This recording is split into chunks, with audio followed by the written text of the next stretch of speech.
If men are made in God's image, then women say, what about me? Would a wise and loving God play such a cruel joke, setting one gender above the other from the start? I think not. Do you know there was a time when men debated if women even had souls? In the beginning, God was a woman, and from her womb she created all that is. Thus she is all things, and all things are her. Many believe she was the sun, the stars, and the moon. She was the changing seasons, the growing seasons, and the very earth itself. Her spirit created, permeated, and transformed every living thing. She ruled over the fate of human beings, bestowing sovereignty, blessings, and justice. She was an icon of wisdom and protection. She created the cosmos and everything in it. She gave forth life, and at death it was to her one returned only to be reborn again.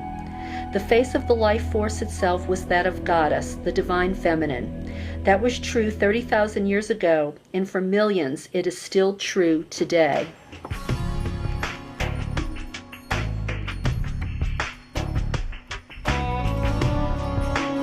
I'm talking about challenging ourselves, trying to accomplish things we might think are just a bit beyond us.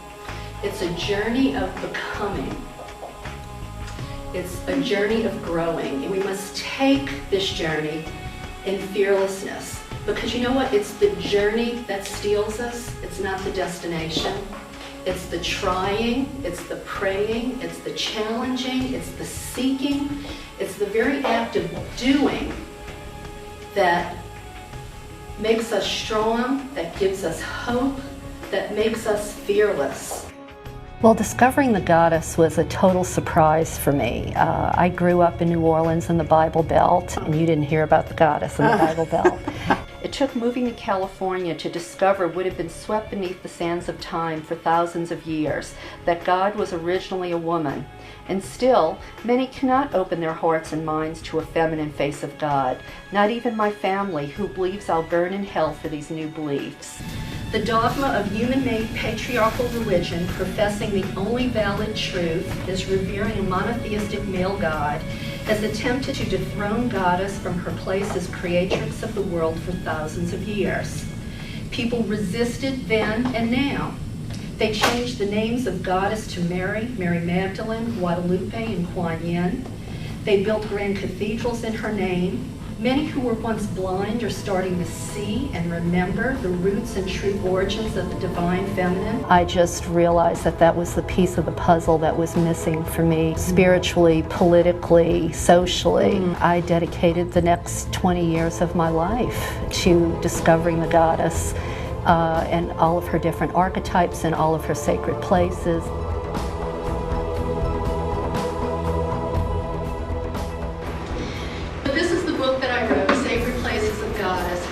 Destinations. And this was a great way to, I think, introduce Goddess to the mainstream world, to be the back door of travel.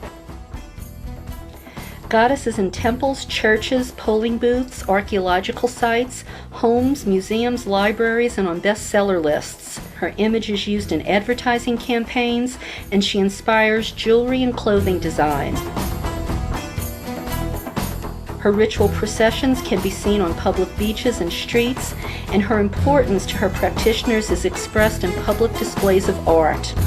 Her sacred sexuality is being restored on stage and screen, and altars to her are erected at events that attract magnitudes. She is, or has been, part of most of the religions of the world, including Christianity, Judaism, Hinduism, Gnosticism, and Islam. Something travels to sacred sites reveal. The jig is up, the cat is out of the bag, the divine feminine is lowering her veil and becoming a vital part of mainstream life. When you're aware of Goddess history, you see with new eyes. For instance, those visiting Jerusalem, the bastion of the three patriarchal religions, would know that this was also a place where Goddess was worshipped. Here there are temples to Aphrodite and Roman goddesses. And how many people know that the stone worshipped by Muslims in Mecca, the Kaaba stone, was first worshipped as a symbol of Goddess? We don't have her temples and her churches and her places of worship in every neighborhood like we do, the three patriarchal religions of today. This is another site that I talk about. This is a church, although it's Greek Orthodox. Some people have actually started to look at that church with different eyes, and they see it as sort of a house of worship of the sacred feminine, not only because it's dedicated to Sophia, the goddess of wisdom. And remember, ancient knowledge, wisdom, used to be either gender neutral or female before it became male.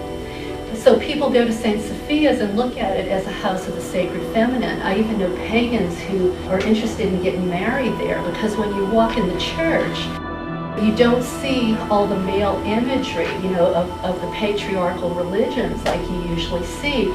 You see this incredible mural of Mary on the back nave of the church. Goddess is the perfect metaphor for diversity. We see in her many faces, names, and traditions across continents and cultures. Thus, she sets an example for humankind to embrace tolerance and diversity. Nashville National Museum there has been designed as a replica of the Parthenon in Athens, and inside is a huge statue of Athena. People who worship the goddess, they do go there and they treat it as a shrine. So I suggested that we look at the museum as her sacred site, because right there you have her image, you have her history, you can learn about the culture. Why goddess now? People are tired of religion or economics being used as an excuse for unwarranted repression, discrimination, war that funds the pockets of the rich. Most people are ready for a revolution of thought, but change occurs slowly. But after decades of work, Goddess is back in the psyches of many. Once knowledge of Goddess might have been limited to discussions in college classrooms or among academia. Few sources beyond neo-pagans suggested it was a viable spirituality in the West. Fortunately, this is no longer the case. Not long ago, scientists discovering a new star named it Sedna after the Inuit goddess, indigenous to the Arctic waters of Newfoundland and Canada. Coincidentally or not, Sedna's myth calls for man's wise use of natural resources, lest they face destructive consequences. Another sign of change is Wiccans have recently won an important victory when the American Department of Veterans Affairs settled a lawsuit and agreed to add the pentacle to a list of approved religious symbols it will engrave on veterans' gravestones. More and more a part of popular culture, Goddess is less often misinterpreted as the one-dimensional female characters of classical Greek myth. More often she is being embraced as a primary spirituality or as a complement to existing beliefs alongside the divine masculine. Women are the backbone of society. You've heard the expression, the hand that rocks the cradle can move the world. It's true. So it's really, really important that women support women. Don't compete, don't denigrate. Support your children, your women at work, the women in your community. Women, please support women.